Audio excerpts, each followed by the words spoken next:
बहुत समृद्ध करता है। इस उपन्यास को पढ़ते हुए मैं चूंकि 2 बेटियों का पिता हूं, तो इस उपन्यास ने मुझे सिखा दिया, हम किसी भी किताब को किस लिए पढ़ते हैं, क्योंकि हम उस किताब को पढ़ने के बाद थोड़ा और बेहतर हो जाना चाहते हैं।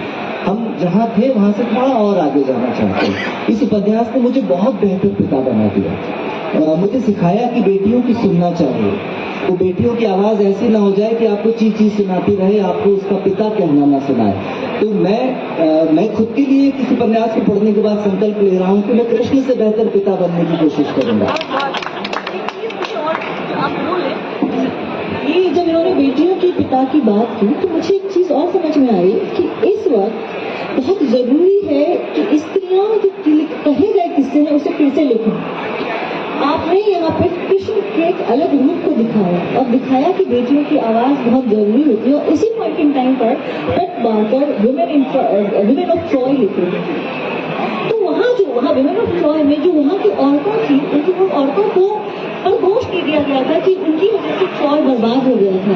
तो मुझे लगता है कि गीताश्री उस परंपरा में शामिल, जो वैश्विक परंपरा है उन स्त्रियों की जो कि लगातार बदलती चली आ रही थी औरतों को दबाने की, और वो अब परख रही है। गीताश्री उस परंपरा को भारत में एक नया सिरा दे रही है, एक नया रूप दे रही है। तो इस किताब के लिए इसमें भी आपको बहुत बधाई मिलनी चाहिए गीताश्री जी।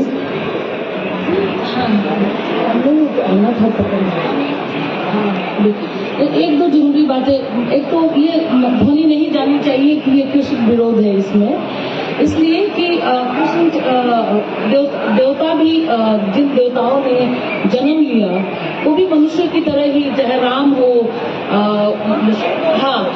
जो मानवोचित जो कमियां होती है पिता के रूप में, इसमें कृष्ण का भी पक्ष रखा गया है। और कृष्ण ने एक जगह कहा है कि मैं राधा कृष्ण नहीं हूँ, मैं गोपी कृष्ण नहीं हूँ, मैं ये नहीं हूँ, मैं वो नहीं हूँ, मैं एक पिता हूँ। तो ईश्वर की जब पति होता है तो वनवास देता है, तो पिता होता है तो चिड़िया बना देता है। तो देवताओं से भी गलतियां होती है, इसमें कृष्ण के सारे रूप है। और मैं कृष्ण की बहुत बड़ी दीवानी हूँ। ये कह रहे हैं ना किसने लिखवाई, तो कृष्ण ने ही लिखवाई है मुझसे, मैं उनकी बहुत बड़ी फैन हूँ। तो उनको भी मेरा मन तो था कि मैं कृष्ण पे अलग से राधा कृष्ण को लेके, बल्कि मैं बरसाने में बहुत रिसर्च किया। मेरे पास राधा के ऐसे ऐसे किस्से हैं कि मैं अलग से राधा पे किताब लिख सकती हूँ, इतनी कहानियां हैं मेरे पास।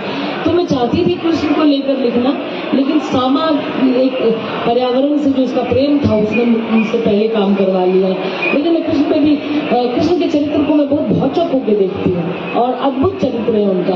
और एक पिता के रूप में ये लोक कथा है, मैंने नहीं उनको ऐसा बनाया, लोक में ही है कि वो एक शिकायत सुनते हैं बेटी की, उसको शराब दे देते हैं, अब बाद में पछताते हैं, कभी मैंने क्या कर दिया, मुझे सुनना चाहिए था।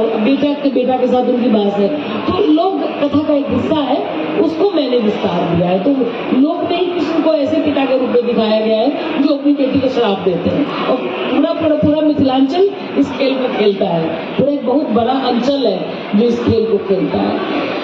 दूसरी बात एक चीज रह गई कि वरिष्ठ कथाकार उषा किरण खान मिथिला की ही बेटी है, जहाँ से ये शक्ति सिंह है। तो जब उनको मैंने बताया कि ऐसे मीरा जी कह रही लिखने के लिए, तो सबसे अधिक खुश वही हुई थी कि उन्होंने कहा यार हमने भी नहीं सोचा कि सामा को लेकर कोई किरदार ऐसे गढ़ा जा सकता है। तो जब बीमार थी उन दिनों उन्होंने ब्लड लिखा इसका किताब के सबसे पीछे। ठीक मैं उनके आशीर्वाद के रूप में देखती हूँ कि वो दीदी अब नहीं रही, पिछले दिनों उनका देहांत हो गया, लेकिन वो हमेशा के लिए मेरी इस किताब के पिछले पन्ने पर रहेंगी। अपने आशीर्वाद और उनकी छाया जहाँ कहीं भी है तो ये उनको समर्पित है, उनकी याद में।